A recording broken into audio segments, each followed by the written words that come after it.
Assalamualaikum warahmatullahi wabarakatuh. Pertama-tama marilah kita panjatkan puji syukur kehadirat Allah Subhanahu wa taala karena telah memberikan rahmat kesehatan kepada kita semua. Salawat serta salam semoga tetap tercurahkan kepada junjungan kita Nabi Muhammad sallallahu alaihi wasallam. Adapun topik pembahasan yang akan kami bahas pada kali ini yaitu Pancasila. Perkenalkan, saya atas nama Fitriani selaku moderator. Adapun anggota kelompok saya yaitu Fitra Sriwita, Miftahul Jannah, dan Bukram. Untuk mengefisienkan waktu, marilah kita melangkah ke pembahasan. Kepada pemateri pertama, saya persilakan. Bismillahirrahmanirrahim. Assalamualaikum warahmatullahi wabarakatuh. Saya akan mempresentasikan sebuah makalah yang berjudul Pancasila. Dan materi pertama yaitu pengertian Pancasila. Pancasila adalah pilar ideologis negara Indonesia. Nama ini terdiri dari dua kata dari Sanskerta. Panca berarti lima dan sila berarti prinsip atau asas. Pancasila merupakan rumusan dan pedoman kehidupan berbangsa dan bernegara bagi seluruh rakyat Indonesia. Menurut dari ketetapan MPR nomor 3/MPR/2000, Pancasila adalah sumber dasar hukum nasional. Jadi bisa dikatakan bahwa Pancasila sebagai dasar mengatur penyelenggaraan dalam pemerintahan negara Indonesia. Selain itu, Pancasila juga berfungsi sebagai ideologi bangsa dan falsafah hidup negara Indonesia. Adapun bagian B, sejarah lahirnya dasar negara Pancasila. Fase pertama, BPUPKI. Sejarah lahirnya Pancasila dimulai sebelum kekalahan pasukan tentara Jepang oleh sekutu pada Perang Pasifik.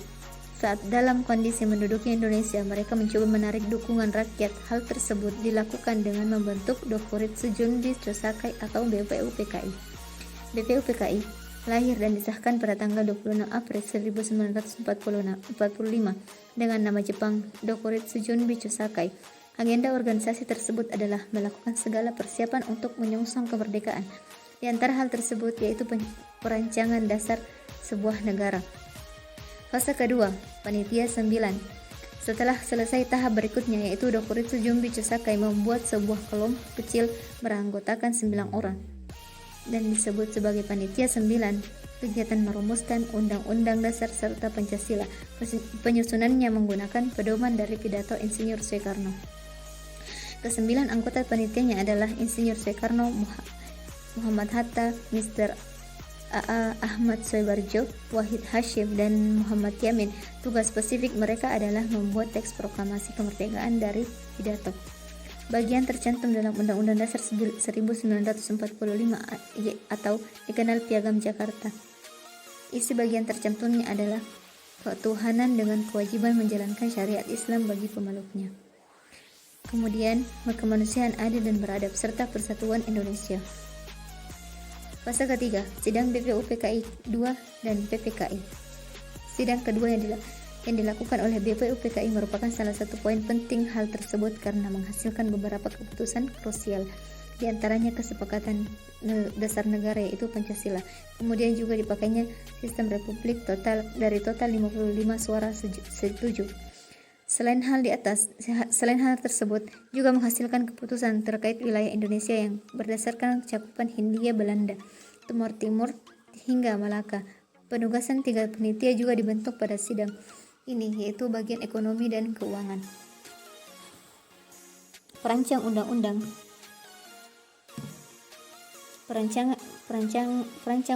serta pembela tanah air.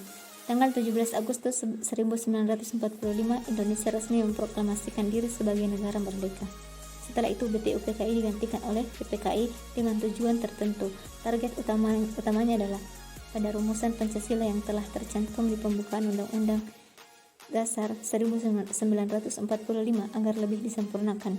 PPKI melaksanakan sidang untuk membahas terkait 5 isi Pancasila. Penggantian isi sila pertama diusulkan oleh Muhammad Hatta menjadi ketuhanan yang Maha Esa. Hal tersebut disepakati mengingat perjuangan kemerdekaan tidak hanya oleh Muslim saja, tetapi seluruh umat beragama. Itulah dari pembahasan terkait sejarah lahirnya Pancasila yang merupakan dasar negara sebagai generasi penerus seharusnya terus mengingat perjuangan para pahlawan. Hal tersebut merupakan bentuk menghargai pendahulu dan agar dapat menjadi bangsa besar. Makna simbol Garuda Pancasila. Sila pertama. Sila pertama adalah Pancasila adalah ketuhanan yang Maha Esa, berlambang bintang emas dengan 5 sudut serta berlatar belakang hitam. Bintang emas bisa diartikan bahwa Tuhan yang Maha Esa sebagai cahaya bagi kehidupan manusia. Lambang bintang juga diartikan sebagai sebuah cahaya untuk menerangi dasar negara yang 5. Pembukaan Undang-Undang 45 alinea 4. Sifat negara yang 5. Pembukaan Undang-Undang 45 alinea 2 dan tujuan negara yang 5. Pembukaan Undang-Undang 46 alinea 4. Sedangkan latar berwarna hitam menunjukkan warna alam dan mengandung arti bahwa berkat rahmat Allah adalah sumber dari segalanya. Selanjutnya sila kedua. Sila kedua adalah kemanusiaan yang adil dan beradab, yang dilambangkan dengan tali rantai bermata bulatan dan persegi di bagian kiri bawah perisai berlatar merah. Rantai tersebut terdiri dari mata rantai yang terbentuk segi 4 dan lingkaran yang saling berkaitan membentuk lingkaran. Gelang persegi menggambarkan pria, sedangkan bentuk lingkarannya menggambarkan wanita. Ini menandakan hubungan antara sesama manusia, baik laki-laki dan perempuan yang saling membantu, bahu-membahu dan bersatu. Selanjutnya sila ketiga. Sila ketiga adalah Persatuan Indonesia, dilambangkan dengan pohon beringin dan di bagian kiri atas perisai berlatar putih. Pohon beringin merupakan sebuah pohon besar. Hal ini mencerminkan bahwa bangsa Indonesia yang menjadi tempat berteduh bagi seluruh rakyat Indonesia. Pohon beringin juga berakar tunjang, sebuah akar tunggal panjang yang tumbuh sangat dalam di bawah tanah. Hal ini mencerminkan kesatuan dan persatuan bangsa Indonesia. Pohon beringin juga memiliki banyak sekali akar yang bergelantungan dari rantingnya. Hal ini mencerminkan bahwa Indonesia adalah negara kesatuan namun mempunyai berbagai macam latar belakang suku, agama dan budaya yang berbeda-beda dari Sabang sampai Merauke. Selanjutnya sila keempat. Sila keempat adalah kerakyatan yang dipimpin oleh hikmat kebijaksanaan dalam permusyawaratan perwakilan, yang dilambangkan dengan kepala banteng di bagian kanan atas perisai berlatar merah. Makna lambang ini, banteng merupakan hewan sosial yang kuat dan sering berkelompok atau berkumpul. Ini menggambarkan bahwa masyarakat harus bermusyawarah dan berkumpul atau mendiskusikan sesuatu dalam mengambil keputusan. Terakhir, sila kelima. Sila kelima adalah keadilan sosial bagi seluruh rakyat Indonesia, yang dilambangkan dengan kapas dan padi di bagian kanan bawah perisai berlatar putih. Padi dan kapas adalah kebutuhan utama semua masyarakat Indonesia tanpa melihat status dan kedudukannya. Padi melambangkan makanan pokok, sedangkan kapas melambangkan sandang atau pakaian. Ini mencerminkan persamaan sosial di mana tidak ada perbedaan dan kesenjangan sosial atau ekonomi antara satu dengan yang lainnya. Ya, itulah tadi penyampaian dari pemateri pertama. Selanjutnya pemateri kedua yaitu Bismillahirrahmanirrahim. Assalamualaikum warahmatullahi wabarakatuh. Perkenalkan, nama saya Fitra Srulita yang akan membahas fungsi dan kedudukan Pancasila. Yang pertama, Pancasila sebagai dasar negara. Inilah sifat dasar Pancasila yang pertama dan utama, yakni sebagai dasar negara Republik Indonesia. Pancasila yang terkandung dalam alinea keempat pembukaan Undang-Undang Dasar 1945 tersebut ditetapkan sebagai dasar negara pada tanggal 18 Agustus 1945 oleh PPKI yang dapat dianggap sebagai penjelmaan kehendak seluruh rakyat Indonesia yang merdeka. Yang kedua, Pancasila sebagai pandangan hidup. Pancasila sebagai pandangan hidup bangsa Indonesia sebagaimana yang ditunjukkan dalam ketetapan MPR nomor 2/MPR/1979, maka Pancasila itu adalah jiwa seluruh rakyat Indonesia, pandangan hidup bangsa Indonesia dan dasar negara kita. Setiap bangsa yang ingin berdiri dan mengetahui dengan jelas arah serta tujuan yang ingin dicapai sangat memerlukan nilai-nilai luhur yang dijunjung sebagai pandangan atau filsafat hidup. Kemudian yang ketiga, Pancasila sebagai ideologi negara. Ideologi negara adalah ideologi dalam pengertian sempit atau terbatas. Ideologi negara merupakan ideologi yang mayoritas warga negara tentang nilai-nilai dasar negara yang ingin diwujudkan melalui kehidupan negara itu. Ideologi negara sering disebut sebagai ideologi politik karena terkait dengan penyelenggaraan kehidupan bermasyarakat dan bernegara, yang lain adalah kehidupan politik. Pancasila adalah ideologi negara, yaitu gagasan fundamental mengenai bagaimana hidup bernegara milik seluruh bangsa Indonesia, bukan ideologi milik negara atau rezim tertentu. Keempat, Pancasila sebagai sumber dari segala sumber hukum. Pertama, sebagai sumber hukum di sini maksudnya ialah Pancasila sebagai asal tempat. Setiap pembentukan hukum di Indonesia mengambil atau menimba unsur-unsur dasar yang diperlukan. Kemudian yang kedua, yaitu untuk tugasnya merupakan tempat untuk menemukan ketentuan-ketentuan yang akan menjadi sisi dari peraturan hukum yang akan dibuat, serta sebagai dasar ukuran untuk menguji apakah isi suatu peraturan hukum yang berlaku sungguh-sungguh merupakan suatu hukum yang mengarah kepada tujuan hukum negara.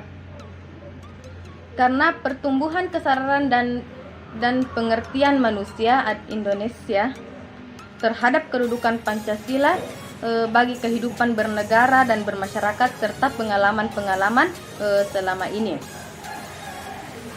maka dirasa perlu suatu pemantapan dan penertiban dalam masalah tertib hukum Indonesia. Kemudian yang kelima, Pancasila sebagai jiwa bangsa Indonesia. Pancasila dalam pengertian ini adalah seperti yang dijelaskan dalam teori von Savigny, bahwa setiap Volksgeist atau jiwa rakyat atau jiwa bangsa Indonesia telah melaksanakan Pancasila. Dengan kata lain, lahirnya Pancasila bersamaan dengan adanya bangsa Indonesia. Kemudian yang keenam, Pancasila sebagai kepribadian bangsa Indonesia. Pancasila dalam pengertian ini adalah bahwa sikap, tingkah laku, dan perbuatan bangsa Indonesia mempunyai ciri khas, artinya dapat dibedakan dengan bangsa lain. Dan kepribadian bangsa Indonesia adalah Pancasila. Oleh karena itu, Pancasila disebut juga sebagai kepribadian bangsa Indonesia.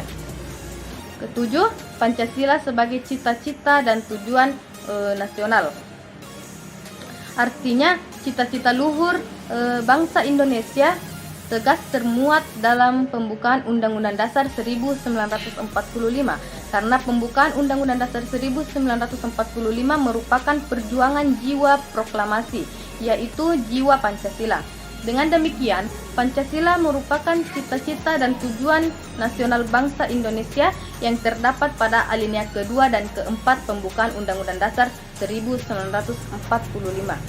Yang kedelapan, Pancasila sebagai perjanjian luhur bangsa Indonesia. Pancasila disahkan bersama-sama dengan disahkannya Undang-Undang Dasar 1945 oleh Panitia Persiapan Kemerdekaan Indonesia atau PPKI pada tanggal 18 Agustus 1945. PPKI ini merupakan wakil-wakil dari seluruh rakyat Indonesia yang mengesahkan perjanjian perjanjian luhur tersebut. Sekian dan terima kasih dari saya. Wassalamualaikum warahmatullahi wabarakatuh. Ya, itulah tadi presentasi dari kelompok kami. Saya selaku moderator mewakili kelompok saya memohon maaf sebesar-besarnya apabila ada kekurangan dalam presentasi kami. Sekian dan terima kasih. Wabillahi taufiq wal hidayah. Wassalamualaikum warahmatullahi wabarakatuh.